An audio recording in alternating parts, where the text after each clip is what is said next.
Things with regards to these signs. One is we're going to try to give a little bit of flesh out a little bit on the order of them as best as we can, and give a bit of context to those orders, the order of those 10. And inshallah ta'ala, in doing so, we're also going to hopefully bidnillahi ta'ala then give some detail as to what we're going to be focusing on as we move forward. But in doing so, just to remind us, the Messenger alayhi salatu wasalam in a hadith that Imam Ahmad and others, oh, jazakumullahu khairan. Is there anybody else that's finding it difficult to breathe with the air outside these days? Yeah? Or are you just saying this to entertain me because I'm older or something? Okay. So the quality of air outside is definitely a lot thicker or something of that sort. So if there's anybody that has asthma issues or, I don't know, allergy issues or something of that sort, you want to be careful and cautious. Maybe the elderly, I have no idea, but just to be careful, inshallah ta'ala. So in a hadith that Abdullah ibn Amr radiallahu ta'ala anhu, that he narrates to us, that he heard Allah's Messenger alayhi salatu wasalam saying, Al-ayatu kharazatun mandhumat. So I'll have your attention, inshallah, because I know that maybe some of the conversations or whatever else it is that may be happening next to you is probably interesting. But what we're focusing on here are, what are we talking about? Signs of Judgment Day, right? The 10 major signs. Who's the Sahabi that's narrating this hadith? Right? Abdullah ibn Amr ibn al-As radiyallahu ta'ala anhuma. And he's telling us that Allah's Messenger alayhi salatu wasalam said, Al-ayatu kharazatun mandhumat. He's saying that these signs are like beads that are arranged fi silk, in a string. So he's giving us here a parable to visualize. Is there anybody who currently has with them a tasbih? Can I see it? Bring it forward if you don't mind. Jazakumullah khair. So this is the description. He's saying that the ayat are like these beads arranged, nicely, neatly organized in this string. He said, sallallahu alayhi wasallam, فَإِن يُقْطَعِ السِّلْكِ, said if this string is cut, يَتْبَعْ بَعْضُهَا بَعْضًا, that these beads are going to follow each other one after the other. They're going to flow. Nothing to stop, nothing to slow down, nothing to hinder one beat from the next. The same thing with those signs.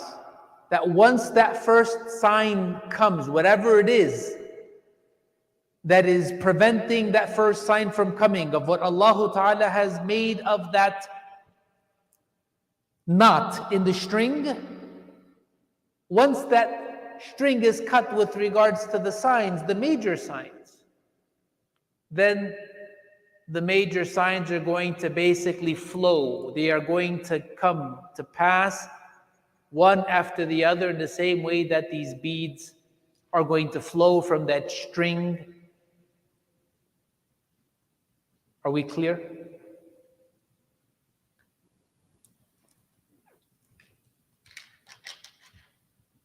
So then, when we look at this, and by the way, I'm holding here before me, and there are so many books, just so you know that this topic of Ashratu Sa'ah is something that our scholars have paid a lot of attention to. Many scholars have discussed this in the shuruhat of hadith, in the explanations of the books of hadith, as well as individually having specialized attention specifically to this topic in books that are individual, as in the case of this book, and this here is a doctorate's dissertation.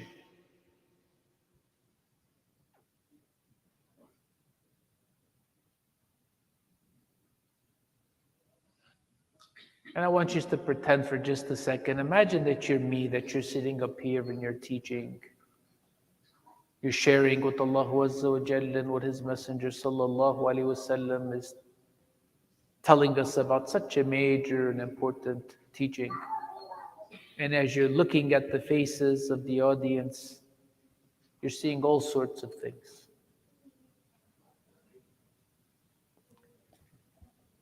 This here is a doctoral dissertation, and the author is Yusuf ibn Abdullah ibn Yusuf al-Wabil.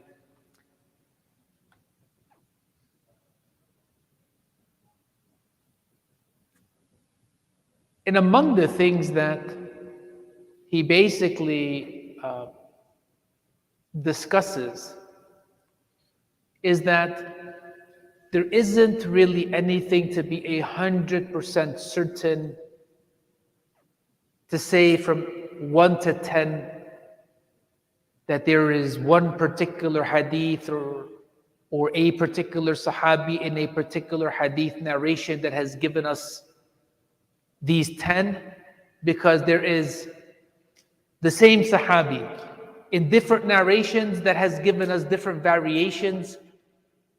Now you add to that different sahaba who have given us different variations, which now further complicate the order. But one of the things that we can say with a really strong sense of accuracy with regards to the order is that there are two separate sequences that are for the most part certain. One of them is the 3 sinkholes that are going to happen. ثلاث خسوفات. Remember those 3 quote sinkholes? خصف بالمشرق وخصف بالمغرب وخصف بجزيرة العرب. Remember, what is a sinkhole? Who can remind us? Has anyone? Yes. When the earth swallows itself? That's an interesting thing. The earth swallows itself.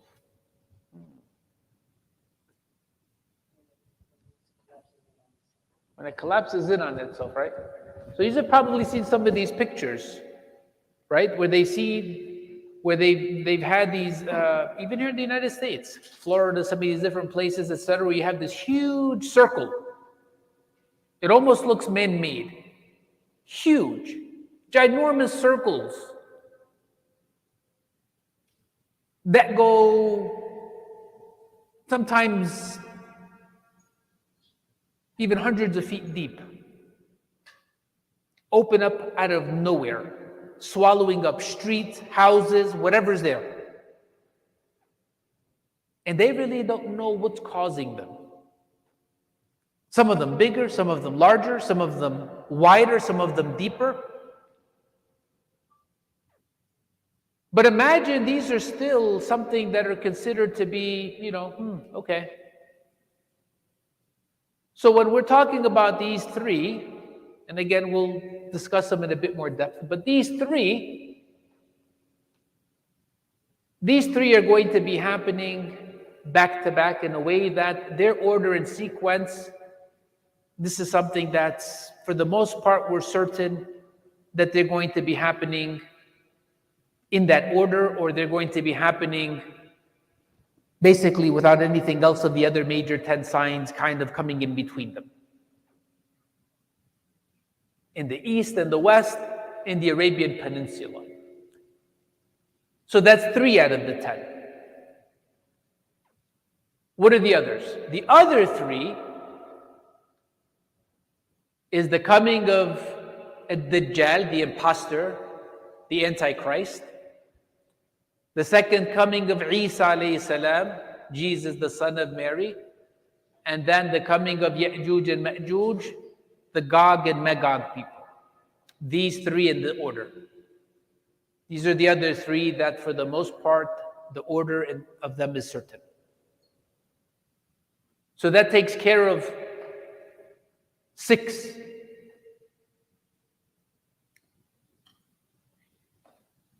But the order in the sense of are the Dajjal and them going to come before, the earth, sinkholes. It's speculation. Here's something that when we look at what has been mentioned here, Sheikh Al-Wabil, Allah Ta'ala bless him in the research that he's done, and he mentions the research of Al-Tabari, of Ibn Kathir, Ibn Hajar, Al-Qurtubi, yes.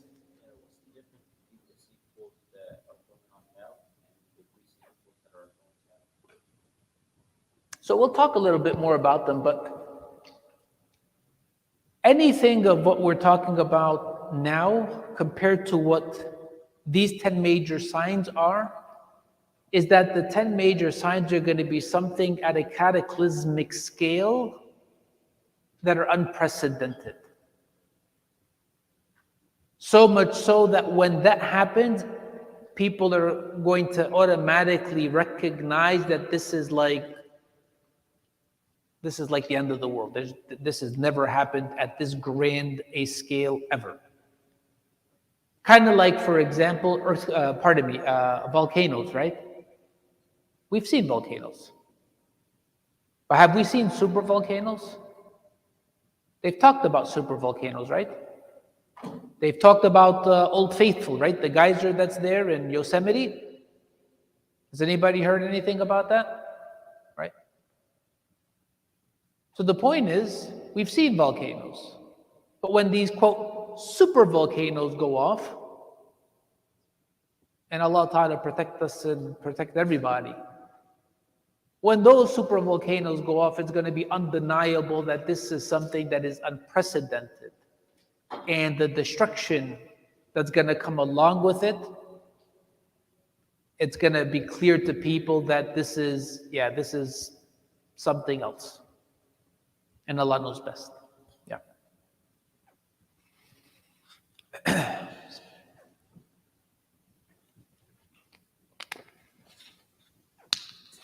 So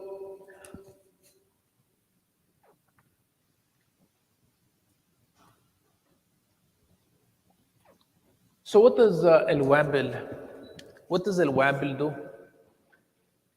He looks at one of the scholars, At-Tibi, who is among the commentators of Imam Muslim's Sahih.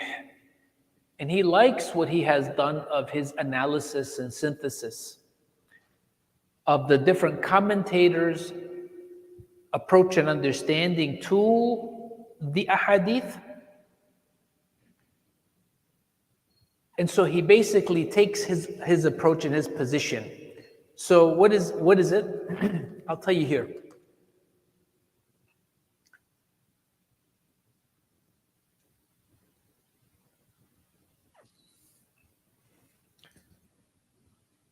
He first tells us, for example, that Ibn Hajar. Anybody know who Ibn Hajar is? Have you heard of that name? Okay. With the blue hoodie on, or the blue thobe. What have you heard about him? Tell us. You don't remember, okay. Anybody from among the students remember anything about him, what you heard of him? Anybody remember what his specialization was in? What field? Huh? His name, Ibn Hajar al-Asqalani. Okay.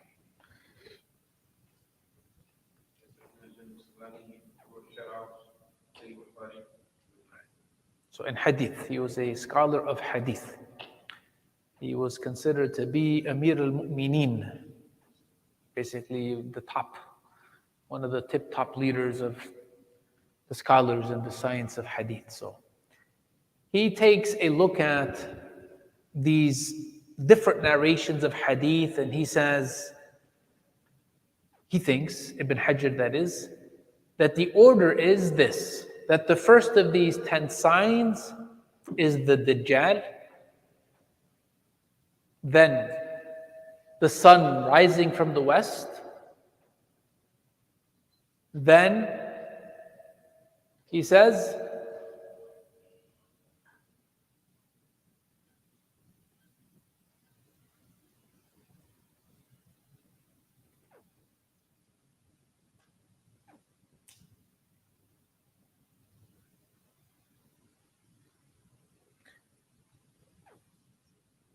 Alaikum salam wa rahmatullah.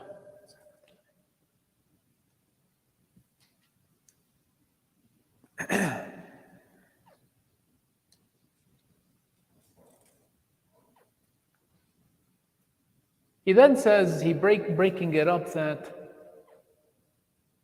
the signs, they can be looked at in two ways. And this is something that At-Tibi basically also kind of confirms. That if we look at these signs, there's what's called ashrat dunyawi, earthly signs, and then ashrat ulwi, heavenly signs. And so they look at the Dajjal as being the first of the earthly signs, meaning on land. And the sun rising from the west as being the first of heavenly signs, meaning that which is in the sky.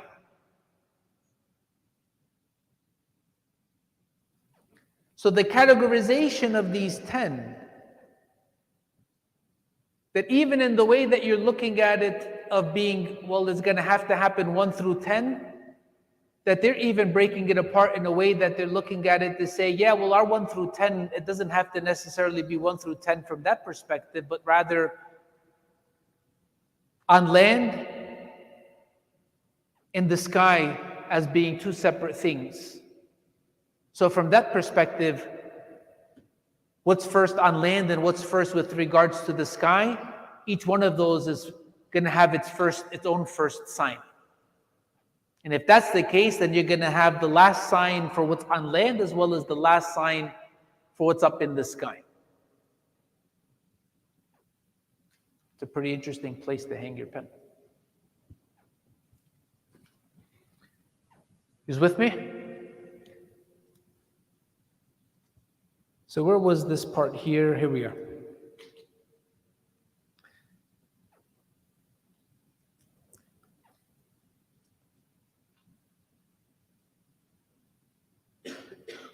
So he says here,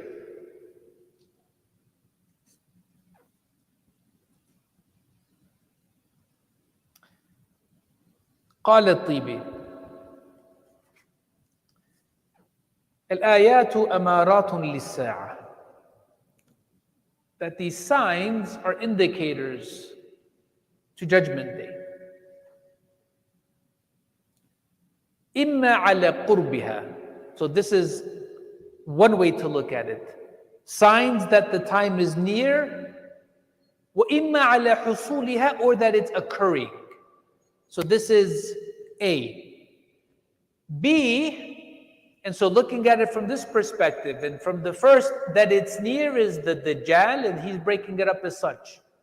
That the time is near, the Dajjal, Isa alayhi salam, Ya'juj and Ma'juj, and those, not the landslides. I keep thinking landslides for some reason. Super volcanoes? The sinkholes, right? He's putting those 6 things under the signs that are indicators for the time to be near. But as far as the actual time that the hour is now happening, he's saying that the indicators for that are the smoke, the sun rising from the west, that beast, and the fire that is going to be coming out of basically Aden, out of Yemen. Clear? So this is a different perspective of looking at it. Not just from the perspective of earthly, what's happening on land and that which is happening on the sky, but even from the aspect of proximity of time, from nearness to actually happening.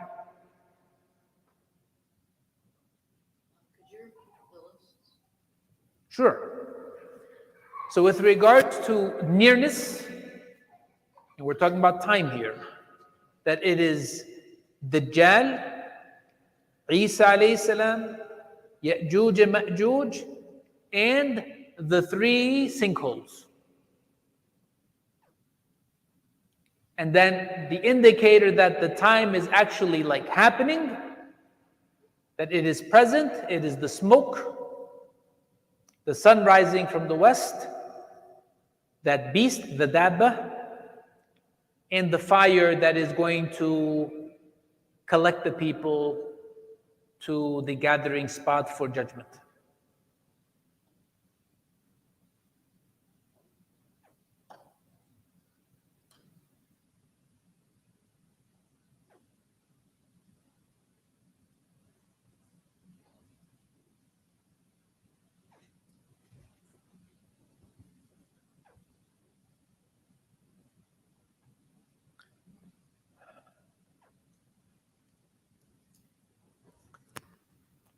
Any questions? Right. So if we look at it from that perspective, then inshallah azza wa jal,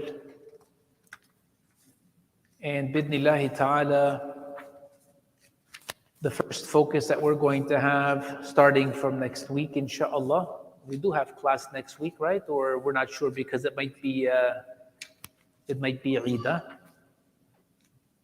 right? Is it next week? No, not next week. 2 weeks from now. 2 weeks from now. So next week, inshallah ta'ala, we're going to begin with Ad-Dajjal. With Ad-Dajjal, inshallah azza wa jal. Ad-Dajjal. There's a lot that has been mentioned about him, and there's perhaps a lot that's also maybe even myth with regards to him. But we're going to, bidnillahi ta'ala, focus on what is authentic.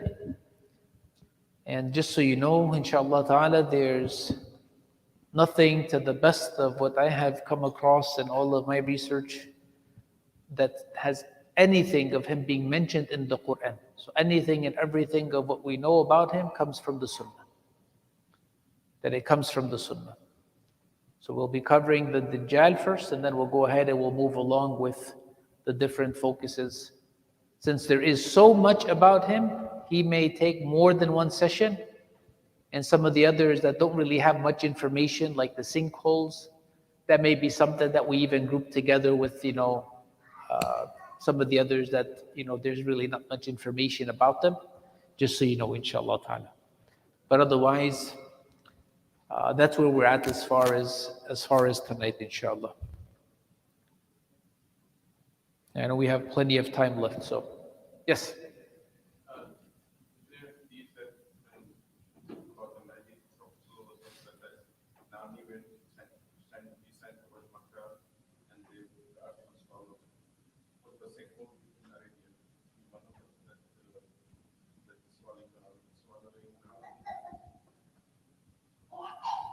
So there's, with regards to the Mahdi, there is a lot that's been mentioned with regards to him. And one of the things that has been mentioned, to the best of what I do know, and I believe it's also in here, is that is among the signs to know that the Mahdi, the real Mahdi, because there's been lots of Mahdis who have claimed to be the Mahdi. And to be honest with you, even within the 9 years that I was at IENT, I had maybe 3 people come to me telling me they were the Mahdi. And so one of the signs is going to be that, yes, as there's going to be an army that goes to Mecca to attack, that Allah Azza wa Jalla is going to have one of those sinkholes be the one that swallows up that army. And Allah Ta'ala, if that's going to be the one, that's the sign, but that is one of the things that's mentioned, and Allah knows best. Yeah.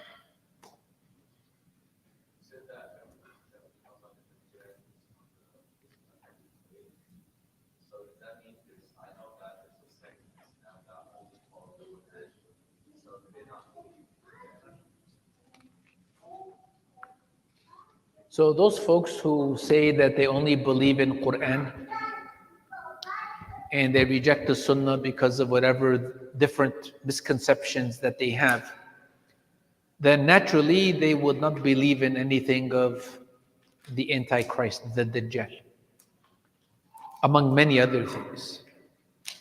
Correct. Yeah. Yeah. Any reason why you specifically brought that up?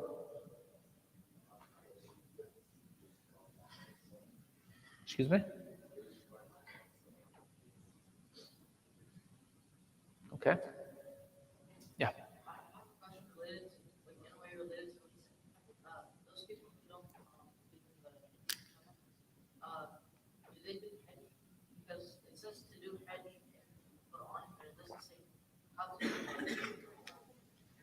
Right.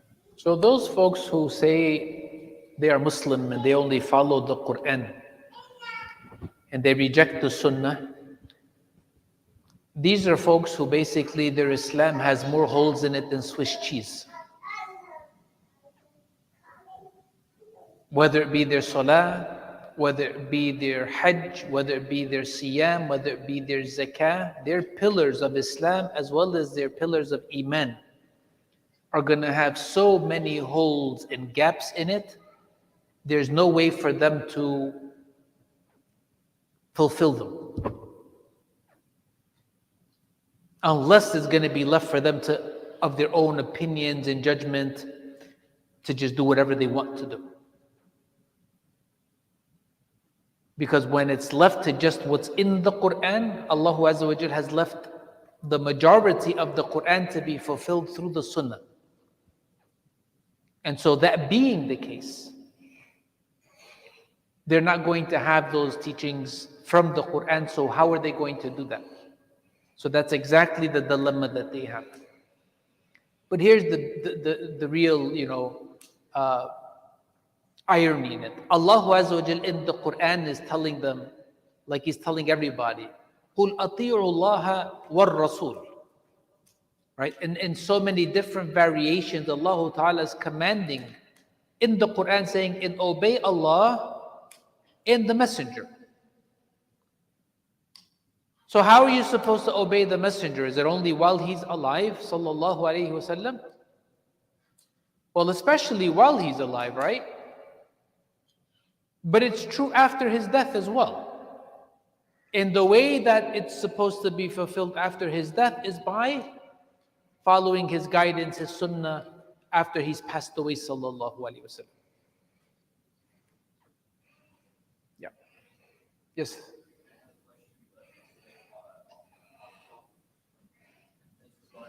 I think all those special effects in the back are distracting the students, huh?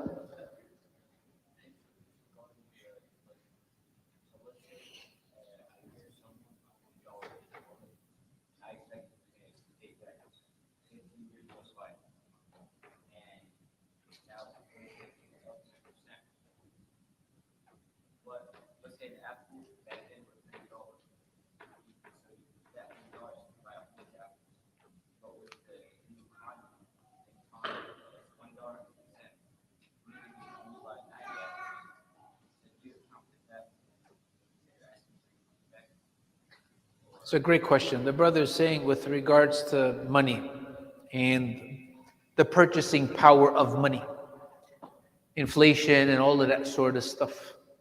If you loan somebody money now and you get it back a year from now, however long after that, the value of things has changed. You're not allowed in Islam to ask for more than what you gave. Not looking at the purchasing power, looking at the actual quantity of what was given. And this is why in Islam, loaning is not meant to be something that's giving you a profit. It's not meant for you to as an investment. It's an investment with Allah Rabbul Alameen, but not as a worldly investment so that you're able to, increase your return on it.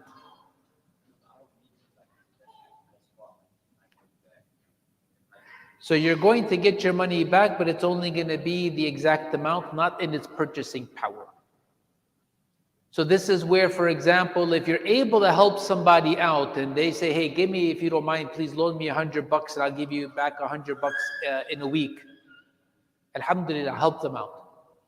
If they say, bro, help me out, give me $100 and I'll loan you back $100 in a month and you can help them out, Alhamdulillah. But if they say, hey, give me $100 and I'll give it back to you in a year, and you can't afford to loan that $100 out for a whole year, don't loan it to them.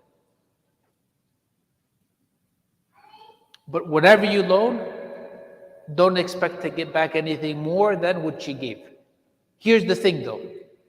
Let's imagine, for example, I came and I asked you guys to loan me $100. You with me? How much am I asking you for? 100. It's all, nothing more. And it's clear. We're not asking you for anything more. You're not expecting anything more. $100, that's it. And at the end of that time, I decide I want to give you $105.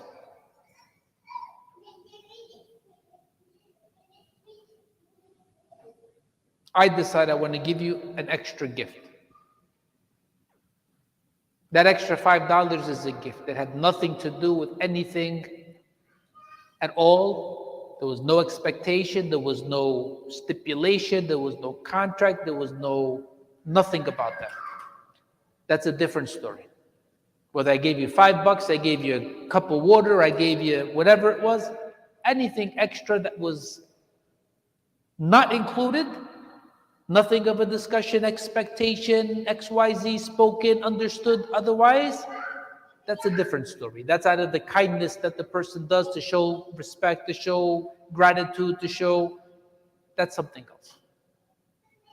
And that's something that, if anything, is supposed to strengthen what there is of trust and of brotherhood and community bond so that we don't burn each other. So that tomorrow when somebody else comes and asks for help, etc., we're there to help each other. As opposed to being that we burn each other and then the next person who comes to ask to help, what happens? We say, no way. And then what happens as a community then? We're not there to help each other. Why? Because we've hurt each other. And Allah knows best. Yes.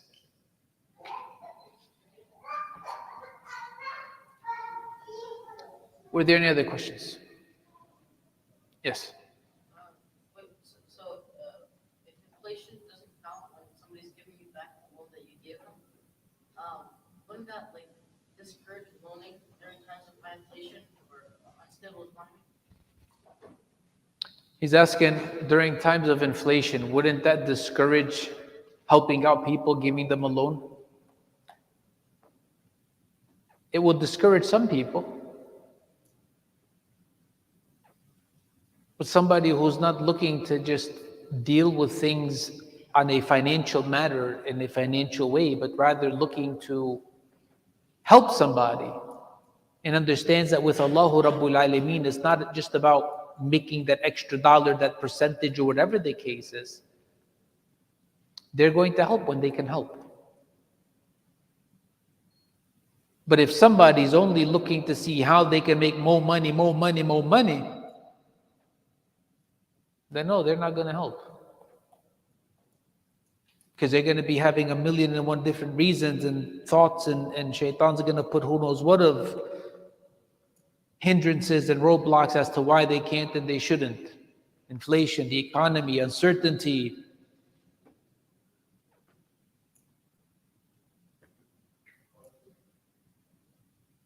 Yeah.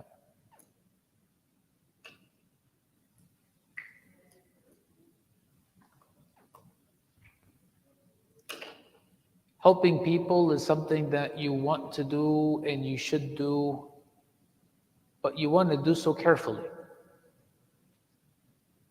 Because unfortunately, there are some people who take advantage of others. There are some people who don't have scruples, who will take advantage of somebody. They will ask for money and not return the money, not have the intention to even return the money. And they will not have anything of shame, they'll have nothing of fear of Allah, nothing. So you do not want to get burned by others. And this is among the times that ghibah is permissible. That if you know of somebody, direct knowledge, that this is a person who, with regards to money, that they are a liar, they are a cheater, they are a thief, they are XYZ, and you know that they're asking person, Muhammad or Khalid for money, and they're going to stiff them in the way that they did to Yasin and to so and so, you need to tell them. Say, hey, Khalid, Muhammad, watch out, because this person, he's done this to me and he's done this to Yasin, and this is not considered a ghiba. Why? Because protecting people's assets, protecting their wealth, protecting their reputation, protecting their dignity, protecting their...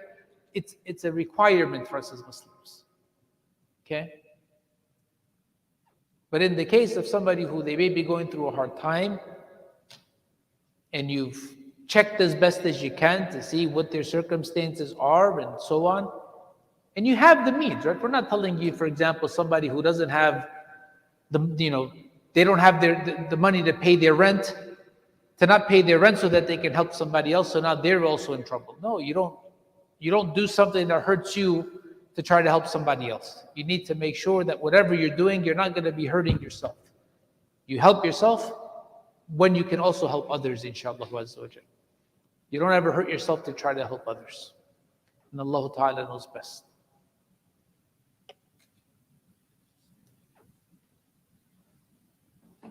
What else? So there's the test with all of this, right? I notice only some of you have notebooks and are taking notes. Some of you, mashallah, even better with computers. So I'm assuming you can type really quickly, alhamdulillah. And you don't have the Kung Fu Panda one finger typing method, But others of you who are just, I don't know, just sitting there listening or talking to the person next to you, I don't know what you're going to do, but